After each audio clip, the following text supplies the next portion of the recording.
Hi, everybody. Sue Borison here. Today I'm here with psychiatrist Dr. Carlin Barnes. She is the co-author of Understanding Mental Illness. Thanks for being here today, Dr. Carlin Barnes. Thank you for having me, Susan. Thank you. Yeah, we're going to talk about something really important today, and that is the rise of anxiety and depression in our teenagers. And you tie some of this to the use of social media. So you coined a phrase, social media depression. I'd love to hear what you mean by that. Yeah, so certainly. So it's not actually my phrase, but it's a phrase that you see in the news, here on television, in the media, and it's actually dealing with the mental health ramifications of the increased use of social media in our teens and in our youth. And what we're finding is, though not a clinical diagnosis, that many youth are becoming depressed because of things that they see on social media. There's a term called FOMO, fear of missing out, the isolation that social media use can bring about, trying to live up to images that have been highly filtered. So there are a lot of ramifications, but there's a positive correlation between social media use and depression, and hence the term social media depression. And is it like correlated to the amount of time? So the more time you spend, the worse you feel? Exactly, because what we're finding is, of course, social media was intended for us to be more connected, to be able to touch base with family and friends, to receive accurate information, but that's gone past, and the pendulum has swung too far, and that kids are spending an enormous amount of time. One study showed that social media use is the favorite pastime of youth, more so than gaming. I remember when I was a teenager, I used to love to go to the mall, more so than actually talking, picking up the phone and talking to friends. Social media is the number one pastime. And so we find that the more time that teens and youth are spending in social media, the risk of rates of depression and anxiety, those rates are increasing. So can you tell us what the signs are of depression? Sure. So, so the number one question, or one of the most common questions, is how do I know if my child is depressed versus if this is a teenage funk, if they've hit a rough patch. And so the way that you can ascertain that is that, how long have you been concerned about certain things? Because in the field, as a psychiatrist, we look at length of time. So everybody has a bad day. Everybody has a time where your teen may have had a breakup, or with a boyfriend or girlfriend, received a bad grade. They're sad for a day, they're able to get through it. But if your teen is showing certain signs that I will talk about in a moment for 2 weeks or longer, that's a key that you need to go and get your teen an evaluation. So what are those signs? So changes in sleep, sleeping too much, sleeping too little, losing interest. If they were once interested in football and they don't want to be a part of the team, or interested in their academics and you see a precipitous decline in their grades. Guilty ruminations, everyone hates me, I'm ugly, no one loves me, feeling guilty about things they may have done that are just, teenage mistakes. Changes in their energy level. If they retreat to their room and they don't want to get out of bed, they don't want to join the family for meals, they always seem tired. Lack of concentration is another one that we really find a lot. So again, back to the studies. If they can't concentrate on their studies because of feeling very low, feeling very blue, then that's when you want to get some help. And of course, serious is suicidal thoughts. Suicidal thoughts, discussion of suicide, talking to friends, texting friends that I want to end my life.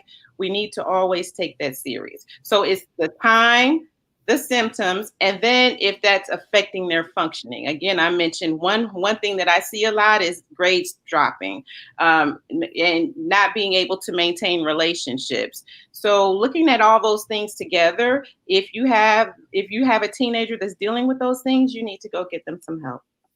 Okay, and we put in the comments right now how you can reach out if you are concerned about suicidal ideation with your teen. that you need to immediately call like a helpline. So all that information is in the chat, the comments. Right. And I also want to just say to everybody who's on right now, if you have any questions you'd like answered, feel free to put them in the comments, and we'll definitely get to them. Now, I love the way you presented that, because most of the time I have this feeling like, well, my kid is all those things, but you made the distinction that there's a precipitous change and it's happening over time.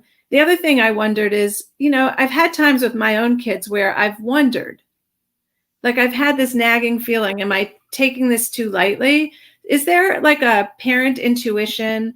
And if you have that kernel of a thought, should you reach out for help? Yes, definitely, especially as moms, right? I'm a mom, you're a mom. We have not only parent intuition, but mother's intuition. And we know our kids, very, very well, better than a clinician that we may take them to see, though the clinician is trained and an expert. And so if you have that intuition, then you need to address it. A lot of parents kind of tiptoe around, well, I don't want to ask my child if they're suicidal because I might plant those thoughts, or, I don't want to make a mountain out of a molehill, but go and ask. Just have a hey, how are you doing? I noticed that you might be struggling, or I noticed that you're not meeting with friends as much. And don't just ask one time, but especially with everything that's going on in the world, make it, an open dialogue that you revisit, because they might not feel comfortable on that first time coming to you or opening up. But if you create a safe space and know that you're very interested and invested, you will begin to have that dialogue, and they will feel comfortable. And so nothing is taken too lightly, especially like you said, Susan, when we get that intuition. So the thing about bringing up, whether your child has these thoughts, I mean, we are so terrified that we are giving them the idea that they're really depressed. And by asking the question, we push them over the line from depression to suicidal. Is there any basis for that? No, not at all. And in fact, if they were having the suicidal thoughts, they were already there. They probably just didn't feel comfortable with telling you. So you're not going to plant those ideas into your child's head. And if it, like I said, it's a difference in having a bad grade and having a bad day. But if your child is really clinically depressed, they've been struggling with this for a while. And so what you're doing by approaching them is beginning the path of healing and wellness. Okay, so I didn't tell you I was going to ask you this, so I understand if this is a hard one, but I need language. Like, I actually need language for what I say to my kid, because the thought of it makes my heart race. I feel nervous about it, and I don't want to get this one wrong. So what is your advice about how to sit down with your kid? Is it face to face? Is it like serious talk, or try to be a little more casual about it? And what language could we use?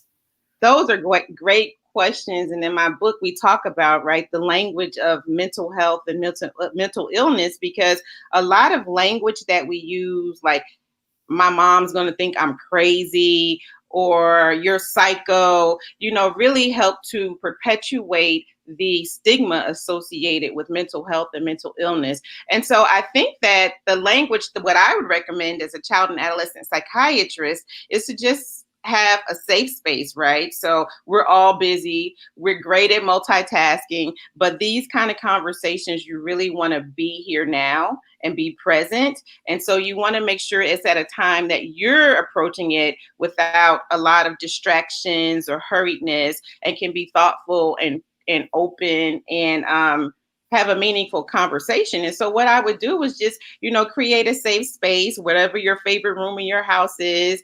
Go into your child's room. Don't go with, like bombarding, but hey, what are you doing right now? I like to talk and check in. I've noticed that you've been feeling sad. Name the emotion. Is that true? And can you help me to understand why? That's always a great question. Can you help me to understand why? I noticed that you've been feeling a little bit more anxious, or you've been nervous about certain things. So helping the child to name the emotion, and then coming from a place of being curious, and then asking, and if they affirm that, great. Well, not great, but you started the dialogue to get them help. But then ask, so what do you need for me to support you? How can I support you? How can I help you? And you might get some pushback or some resistance, but you can also go in and name some examples. Well, for example, you haven't been going out to practice, or you haven't been going to Bible study, or you have been blowing off, coming to dinner. And so usually that signals to us as parents that something is wrong and I want to help you. That's great. That is really great. It's such a weird choice of words. That's helpful, really helpful. Okay, so with the 24/7 news cycle and all these stories about kids being victims of bullying on social media, is there ever a time where you would recommend that a parent, not as a punishment, but as a way of keeping our kids' health and wellness okay, take away that phone? Yes, I definitely do. And I love the way you frame that, Susan, to take away the phone, not as a punishment. And so that's part of the conversation. That's part of the communication and the dialogue. I would go into it saying, my number one job as your parent is to keep you safe. And I have concerns that there's some bullying going on, and ways that we're going to team up to approach that is that certain hours, I need your phone. We need to create, a no phone zone area, so that I can be sure that you're not being tempted to go on the phone when you're not supposed to be, or when it's not safe. And then you can also enlist your teen or your child, your youth, in, making a pact to unfriend, to remove applications where, they may be encountering some of this unsafe behavior. I just had a 17-year-old male who was admitted to the hospital because he was suicidal, because he actually had an addiction to his electronic devices. And what his mom found out is that he was going on to Discord. I didn't even know what Discord was. I guess I'm aging myself, but the social media platform Discord. And as he states, meeting with people that were negatively influencing him, mom took his phone away, and because the addictive mechanism was now gone, he became suicidal. And so you really want to, relay the message that this is not punishment for bad behavior, but this is a focus on their safety. And is it an important time to get buy-in? Like you're not grabbing the phone from your kid. You're sitting down and discussing why you think this would be a healthy thing for them to do. Right. So I love that buy-in, because this is healthy, because our kids are resourceful. If we take away a phone, I saw a brother said in the summer, and during the appointment, which was 20 minutes, they pull out one phone, then they pull out another phone, and grandma didn't know that they had the second phone, so they can find another phone if they wanted to. But if you get buy-in that this is healthy and it's going to help protect them, then maybe they wouldn't have the desire to go out and get another phone. Yeah, I mean, maybe actually, like, do you think this would be good for you to step away from it? Like, that concept of a detox is so healthy, and we never do that. Like, let's have time in our day, time in our week where we literally put the phone away. Right. Okay, so there's a thing called sad fishing right now, which is kids using social media platforms to talk about how sad they are, and that they might do something to hurt themselves, or they feel very ugly and unloved. And so some of these posts are getting a lot of positive feedback from friends, like they come on board. But I think from a parent perspective, the question is, like, how do you know when to take it seriously and when it's just for attention? Right. And so does it even matter? Maybe it doesn't matter. Right. So that's a great segue, because, outside of social media, this is a common question as a child psychiatrist. Well, my daughter is cutting and we just think it's for attention. And is it really a problem? And so now it sounds like social media is a platform for the youth to go on and to share. And I say take everything serious, because that's a typical behavior, right? To say you're sad on social media, or to, say I've been cutting. And so we want to explore what the root of that is, even if the behavior is the intent behind the behavior is not what the youth really is wanting. And then it gets into a whole nother can of worms, oversharing.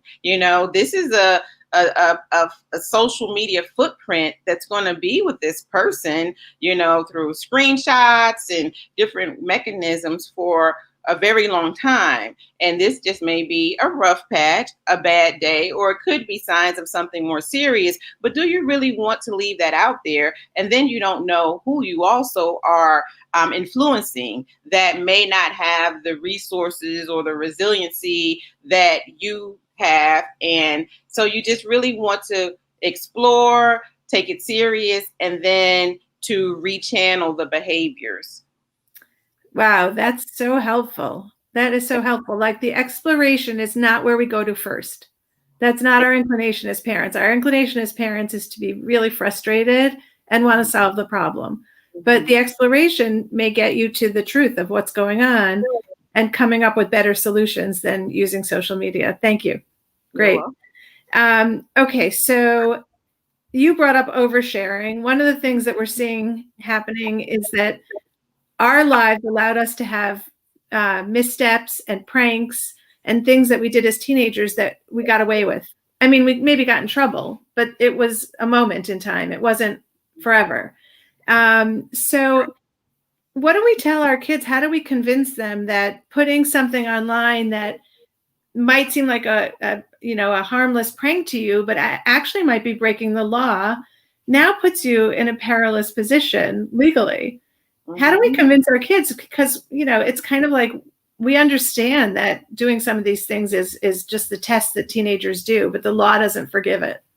Right. And so that's a really great question. And it hits on a lot of areas because the brain, as many people already know, but I'll just kind of reiterate and restate, our youth brain doesn't finish maturing until they're in their early 20s. And so what makes sense to us as parents through knowledge and life experiences and maturation, really, they hear it, but do they really get it? Because of the brain still developing and the ability to do what we call executive functioning or thinking through steps and processes is still developing in our youth.